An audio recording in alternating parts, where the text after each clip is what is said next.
Assalamualaikum warahmatullahi wabarakatuh. Perkenalkan, nama saya Muhammad Yoga Saputra, NIM 21020121. Apa yang dimaksud dengan pengelolaan limbah B3? Dan jelaskan. Pengelolaan limbah B3 adalah kegiatan yang meliputi pengurangan, penyimpanan, pengumpulan, pengangkutan, pemanfaatan, pengelolaan, dan atau penimbunan. Sebutkan dan jelaskan karakteristik dan kategori limbah B3. Mudah meledak. Dapat meledak dengan mudah jika terkena apa, cok? Nggak kelihatan, cok. Nggak kelihatan. Ulang. Assalamualaikum warahmatullahi wabarakatuh. Perkenalkan, nama saya Muhammad Yoga Saputra, NIM 21020121. Apa yang dimaksud dengan pengelolaan limbah B3 dan jelaskan. Pengelolaan limbah B3 adalah kegiatan yang meliputi pengurangan, penyimpanan, pengumpulan, pengangkutan, pemanfaatan, pengelolaan, dan atau penimbunan. Sebutkan dan jelaskan karakteristik dan kategori limbah B3. Yang pertama, mudah meledak. Dapat meledak dengan mudah jika terkena panas, tekanan, atau kejutan. Hal ini sangat berbahaya karena dapat menimbulkan kebakaran atau ledakan yang dapat membahayakan nyawa dan properti. Mudah menyala, inflammable, mengandung bahan kimia yang mudah terbakar atau meledak jika terkena sumber api atau suhu tinggi. Karena itu, harus ditangani dengan hati-hati agar tidak menyebabkan kebakaran atau ledakan. Reaktif. Umumnya, limbah ini mengandung bahan kimia yang dapat bereaksi dengan bahan lain secara tidak terduga, sehingga menyebabkan ledakan atau pelepasan gas berbahaya. Infeksius. Dapat mengandung mikroorganisme yang berbahaya bagi kesehatan manusia dan lingkungan. Hal ini dapat menyebabkan penyebaran penyakit dan kerusakan lingkungan. Korosif. Bersifat merusak dan mengikis bahan yang terkena jika bersentuhan langsung dengan kulit atau bahan lainnya. Bahan kimia yang korosif dapat menyebabkan luka bakar pada kulit, mata, dan saluran pernapasan. Beracun. Karakteristik utama limbah B3 yang paling dikenal adalah sifatnya yang beracun. Dapat mengakibatkan keracunan jika terpapar dalam jumlah yang cukup tinggi. Selain itu, limbah beracun juga dapat mencemari lingkungan dan merusak ekosistem. Berbahaya terhadap lingkungan.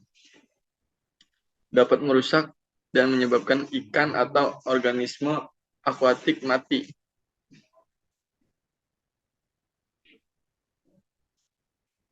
Dan selanjutnya, sebutkan dan jelaskan fasilitas yang dibutuhkan di dalam penyimpanan limbah B3 berdasarkan kategori dan sumbernya. Bangunan. Fasilitas penyimpanan limbah B3 berupa bangunan digunakan untuk limbah B3 kategori 1 dan kategori 2 dari sumber tidak spesifik. Sumber spesifik umum dan sumber spesifik khusus. Tangki. Digunakan untuk limbah B3 fase cair kategori 1 dan kategori 2 dari sumber tidak spesifik dan sumber spesifik umum. Silo digunakan untuk menyimpan limbah B3 fase padat dengan rentang ukuran butir 0,5/300 nanometer. Sumber kategori 1 dan kategori 2. Sumber tidak spesifik, sumber spesifik umum, dan sumber spesifik khusus. Waste pile digunakan untuk menyimpan limbah B3 fase padat kategori 2 dari sumber spesifik khusus. Waste impoundment digunakan untuk menyimpan limbah B3 dalam fase slurry untuk limbah B3 kategori dan 2 sumber spesifik khusus.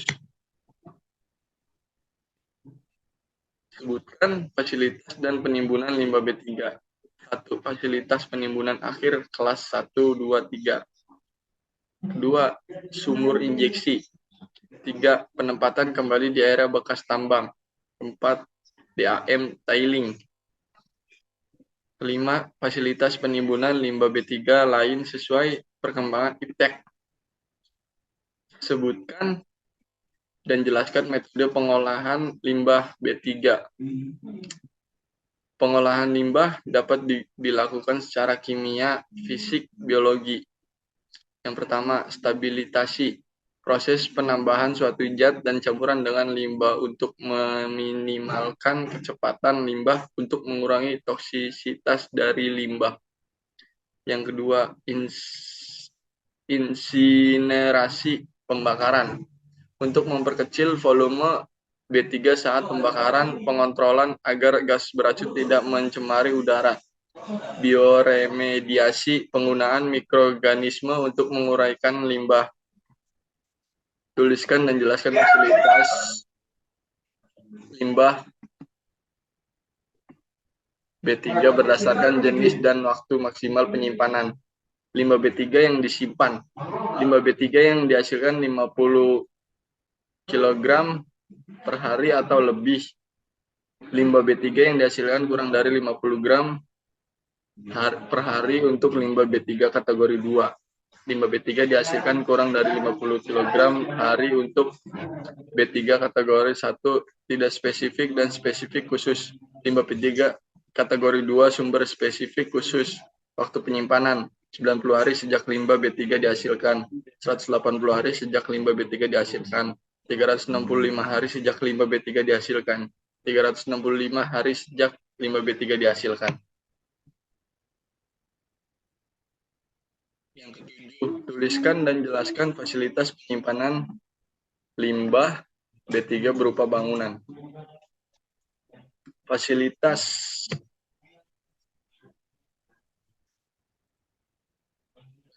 penyimpanan. Desain dan konstruksi melindungi LB3 dari hujan dan matahari, memiliki pentangan dan ventilasi, memiliki saluran operasi baik penampung. 5 kategori. 1, checklist. Limbah B3 kategori 2 dari sumber tidak spesifik. Checklist. Limbah B3 kategori 2 dari sifat sumber spesifik umum. Limbah B3 kategori 2 dari sifat spesifik khusus. Checklist. Jelaskan waktu penyimpanan limbah B3 berdasarkan kategori limbah B3 dan jumlah limbah B3 yang dihasilkan. Nomor 1, limbah B3. 1, kategori 1.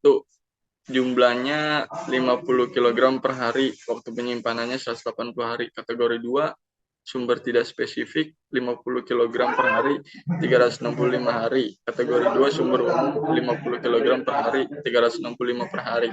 Kategori 2, sumber khusus 50 kg per hari, 365 per hari. Sebutkan contoh pemanfaatan limbah B3 minimal. Sebutkan minimal 10. Sebutkan juga sumber limbahnya dari industri apa, limbahnya apa. Sumber industri, pabrik pupuk, industri nikel, bengkel, industri tembaga, industri pulp, pabrik semen. Jenis limbah, limbah aktif, slag nikel, oli bekas, chopper sludge, ipal, batu bara. Pemanfaatan pengganti agregat halus pada campuran beton ringan sebagai pengganti pasir paving blok dengan menambah abuskam padi. Bahan bakar alternatif, salah satu bahan industri semen, bahan substitusi, pembuatan bata beton, campuran raw mill dengan porsi 5% untuk bottom ASH, kategori non-cement grade. Berindustri, pabrik kepala sawit, kelapa sawit, rumah sakit, pabrik petrokimia, pabrik pestisida, jenis limbah, oli bekas, limbah cair, dan yang mengandung disinfektan, katalis bekas, abu incinerator. Pemanfaatan bahan baku pembuatan bahan cair dengan metode katalistik cracking menggunakan katalis Mordenit. Dinetrakan menggunakan plasma nanobubble PNB. Bahan pengisi paving blok dengan penambahan. Bahan substitusi dalam pembuatan genteng beton. Sebutkan fasilitas pengangkutan limbah B3 berdasarkan kategori dan sumbernya. Jelaskan ketentuan informasi yang harus ada pada kendaraan pengangkutan. Berdasarkan kategori dan sumbernya. 1. Pengangkutan limbah B3 baik yang dilakukan oleh penghasil limbah B3 atau pengangkutan limbah B3 yang dilakukan dalam tapak proyek yang sama namun melewati jalan umum. Kedua, pengangkutan limbah B3 dari pengumpulan limbah B3 ke pemanfaatan, pengolahan, dan atau penimbun limbah B3. 3. Pengangkutan limbah B3 dari pemanfaatan limbah B3 ke pengelola dan penimbun limbah B3. Keempat, pengangkutan limbah B3 dari berhasil limbah B3 ke pelabuhan untuk kegiatan ekspor limbah B3 yang tidak menggunakan kontainer. Spesifikasi khusus sebagaimana yang dimaksud adalah sebagai berikut. Nama perusahaan, simbol, dan simbol. Untuk tinggian 120 cm, simbol limbah B3 dan 90 cm. Lisensi memiliki sertifikat kompetensi pengemudi pengangkutan limbah B3 yang diterbitkan oleh lembaga yang berwenang. STNK, surat tanda nomor kendaraan. Surat bukti kelayakan alat angkut. Dan dari saya, mohon maaf kurang lebihnya. Ini sumber dari Permen LHK nomor 6 tahun 2021. Assalamualaikum warahmatullahi wabarakatuh.